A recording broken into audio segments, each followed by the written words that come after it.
Hi everyone, welcome back. So today's video is going to be about clay making and like all my clay tips and stuff like that, because I find that a lot of the content that's online, obviously it's amazing, and I learned how to work with clay from YouTube, which is where you're watching those. I'm gonna put in the links below, videos that I found really helpful. One of the things why I wanted to make this video was because I felt like, you know, a lot of the people who are making these videos are American and they have access to so much. It's insane in terms of, you know, other than, you know, the usual, but I mean like actual products they have. And it's so hard for me, it took me ages to find UV resin. It took me ages to find the gouache that I wanted to use, the clay, and like a fair warning, there is mention of Amazon in this video. Not like, sometimes it's hard to get specific products, so I do resort to Amazon, but you don't have to. There are other options. So yeah, that's something to think about. And I'd also give you guys a little bit of an update in terms of life, in case any of you want to know. If you don't want to listen to this and you just want to like fast forward to the clay stuff, there are timestamps in the link in the bio, which I will figure out how to do after this video. So what has been going on? What has been going on? So I have started working towards opening my Patreon, which I've mentioned in my last videos, and I've been talking about a lot ever since I opened this YouTube account. And one of the main reasons why I started becoming more consistent with my YouTube uploads is because I wanted to kind of foster a more connected relationship with like you guys. And before I opened my Patreon, because one of like the main, you know, like connectors usually, because it's hard to get to know someone over Instagram, because like it's at the end of, like maybe TikTok is even a little bit better, but we all know that like I don't know about you guys, but like the artists that I watch on YouTube, I feel a lot closer to than the artists I just follow on Instagram. So that's something I'm really excited about. Like I'm so excited in my mind that if I get 10 patrons, I will be so happy. Like I don't even, you know, to me it's like at the end of the day, it's like supposed to be a steady growth, and you know, like you can only move up. Because honestly, like the way that I saw the jump in my Instagram page when I started putting energy into it and saw the growth over time, I felt really inspired that I could, you know, like you could, like I feel like one of the best things about becoming an artist online is that you don't have to have specific criterias. Obviously, like it does help sometimes. Like I swear, I feel like every single influencer and those people, not saying that I want to be an influencer, like white and thin and live in like the most aspirational cities like London or New York or Paris, you know. And obviously that does help, because like when we look at what an influencer is, like not, I'm talking about like in a regional scale, like not like fashionistas, but equate, nothing against them, 100%, like 100% get that bag or whatever. But my point is that I remember I like follow a lot of people, like social media managers, like on TikTok, just because I like to listen to like their tips and tricks.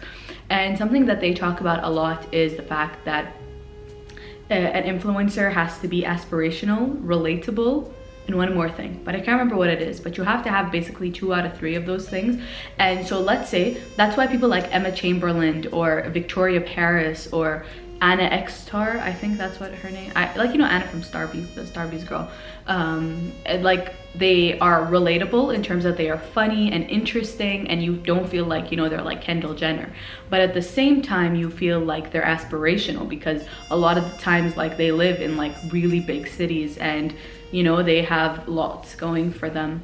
So yeah, that's something to think about. Like was it Victoria Paris or was it another person?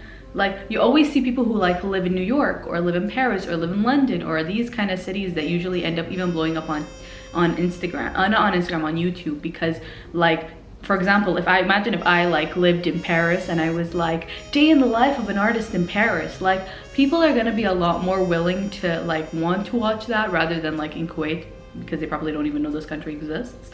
So that's just something to think about, because something to keep in mind. And why I'm trying to be more consistent with my YouTube uploads. Anyway, I hope you guys enjoyed this video, and thank you so much for watching, and I really appreciate you being here, and I hope that you find this video useful and helpful. And because I know that I really wish that there was a video like this when I was first starting to help me out. And if you guys have any questions, I will reply to every single one of them about clay in the comments below, so please feel free to keep watching and ask. So thanks for listening. So time to get into the list of where to get your clay. So I use 2 different types of clay. I use the original Sculpey from Harafi. You can get this from Harafi in Kuwait, which I will link them down below. But I actually got, like, when the first batch of clay stuff that I made, I got from Amazon, and I got it from 1 kilo size. And I'll put a picture of it so you guys can like have an idea of what it looks like. Because that's the one that I got, and it was great. Honestly, I love working. I tried working with air dry clay. I didn't like it at all. You know how everyone's like making those bowls on TikTok or whatever, and I didn't like it at all. Recommend the original one because it depends on what you want to do. Like, you can use the colored ones, but for my specific, because I wanted to paint it, I just used that one, and it's so easy to work with. It's so easy to meld. Get the original Sculpey, not the Sculpey Primo. But if you did want to get the Sculpey Primo, that's a good one if you want to make things like trinket dishes and, you know, plates, like obviously not to eat from, but just as a display, because they are less brittle and less likely to break. But if you are using the original Sculpey, then we're gonna coat it with something, most likely resin, that will seal it and will make it a lot more sturdy. So yeah, that's something to keep in mind. That's where I got my clay. Second of all, once you have melded your clay, you need materials, and I got most of my materials from Amazon. Don't shoot, please. But I got the glass roller from Harafi as well. I highly recommend Harafi just because, first of all, it's a local business. Second of all, it's run by a Kuwaiti woman.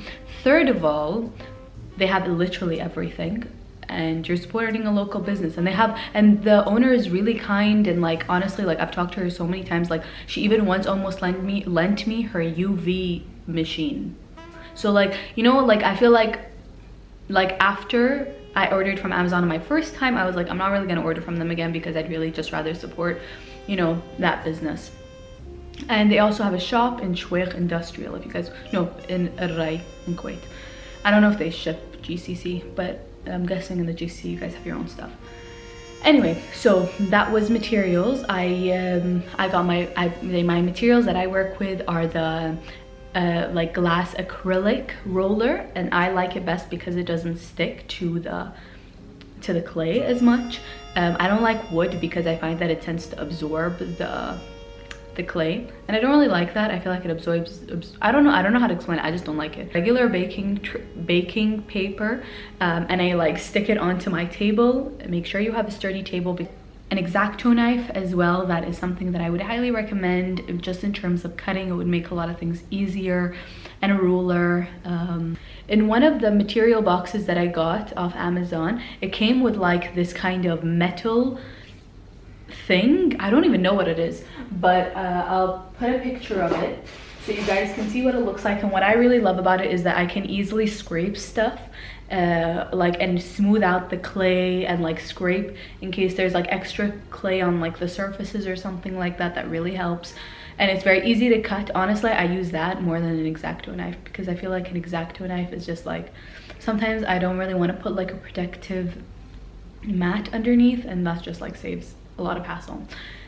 Anyway, next in line we have sanding paper. So you can either get like regular sanding paper, which I'm pretty sure you can get from Lawazim al-Aila. They usually have sanding paper, but if you don't, but where I got it from, I got a sanding sponge from Harafi. It's not my favorite thing in the world, but it works. So that is something that I would highly recommend, to get something that sands, not just to get like from that specific sanding sponge. They also have other sanding options, but I haven't tried them, but you guys can just look there. Next we get into painting. I just want to preface this: do not use gouache. Do not use gouache. I'll say it again, do not use gouache, because when you use gouache, once you layer, because gouache is a water-based paint, it tends to meld together, and it's basically like using watercolor, and it's not pleasant at all. And you can't use Posca markers, and once you try to coat it, it's disgusting. So just don't use gouache. So what I use is acrylic gouache. I actually use acrylic gouache for all of my paintings, and I get them off of Desert Cart. Also, I'm pretty sure everything that I got off Amazon you can get off Desert Cart. But I don't honestly know what the difference is. Like, what is Desert Cart even? I don't even know, but it works and I order from it all the time. Is it just like Amazon? I have no idea. I'm really hoping not. Acrylic gouache is a gouache it has gouache shades and a gouache kind of consistency, but the finishing is acrylic so that it doesn't kind of form together. And they honestly have a lot cooler colors, like purple and neon green, and I just honestly personally love it. But they don't sell it in Kuwait, so you have to get it online. And I recommend Desert Cart, even though it's a bit expensive, but it does tend to last. Next thing, the hardest thing for me to get was resin. I didn't want epoxy resin because honestly I couldn't be bothered to wait that long. But UV resin, amazing. Amazing, just love it. Somebody on Instagram messaged me and sent me that they found UV resin somewhere, but they never really followed up with me like how it worked. So if that was you, please comment below where the hell you found that.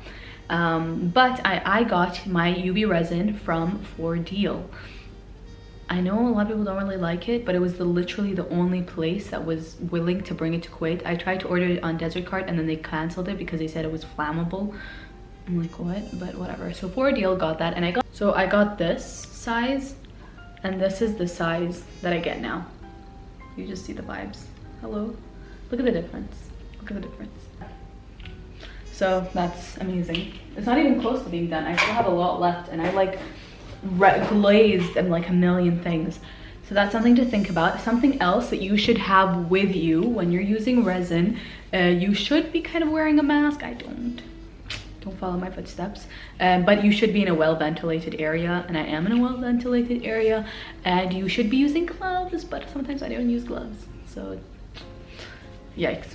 But something else that really helps is this ethanol alcohol. It's like 95% alcohol, and it's basically a disinfectant, but honestly this is the only thing that kind of gets resin off of things, if that makes sense. Like if you have resin on your table, you just spray on it, wipes off. And if you have like a clay piece that you've already like painted and you want to like get rid of the resin, you just spray it and it gets off. So highly recommend. I actually have no idea where we got this from. Probably like, wait, German Center. Don't know where that is. I don't know, my mom gave it to me because I needed like ethyl alcohol to like dry stuff off with. Another supply for resin is an old paintbrush. I actually used a paintbrush that was like kind of dying off, and it was kind of really like yucky. But and it's better because I don't like to use new paintbrushes because it kind of ruins it. And what I like to do is, so I have like let's say you have a jar, you put a little bit of alcohol, and then you can kind of clean your brush in that, because you cannot clean your brush in water, in case you didn't know that. And last but not least, a UV light. I originally got this UV light from Desert Cart. It was not great, it was really bad, and it didn't work, and I hated it. And then I was like, screw it, I'm just gonna use the sun. And that was the week that we had a week-long dust storm. So that was not fun because all the sand got stuck on the resin and I couldn't use those pins. So I posted on my Instagram, and my cousin thankfully replied, and she told me that she got a UV machine which had 32 watts or 48 watts. And it literally like dries off the resin in like 10 minutes. Coat your resin really lightly and evenly, then it might finish earlier, but I'm kind of just like trying to put large coats because I just like the look of that better. So it takes a lot longer. Sometimes I just leave it in there for 30-40 minutes until like I touch it and it's not sticky at all. But yeah, so she got hers from Spa Time in Kuwait, but Spa Time, I called and they said that they didn't have it, but they said, but Jothan Cosmetics might have it. And yeah, that's one of the places that I was like looking for, but seriously, every single place that I went to was sold out that time. But right now, it's literally the clearest it's ever been in Kuwait. Like seriously, have you guys been seeing like the clearest blue skies like every day? It's not like usual summer kind of pollution vibes. So I'm pretty sure you could just do it outside, like cure your resin outside. So yeah, thank you so much for listening, and I hope I covered all your clay making needs. I'm trying to think if I forgot anything. I also use Posca markers for details. This video, I guess, is a good time to tell you guys that clay mirrors are coming back in stock on July 25th. So If you wanted a clay mirror and you didn't get a chance to get one because they sold out in 24 hours, you can get them on July 25th. So subscribe to my newsletter, follow me on Instagram, because my newsletter and my Instagram followers are probably going to be the first to know about it, rather than like YouTube and TikTok. So just something to keep in mind. I'm going to try to make as many as I possibly can, because before, I feel like because I was making other clay stuff at the same time, I couldn't make that many. But now that I'm only making mirrors, I feel like it could be something, you know?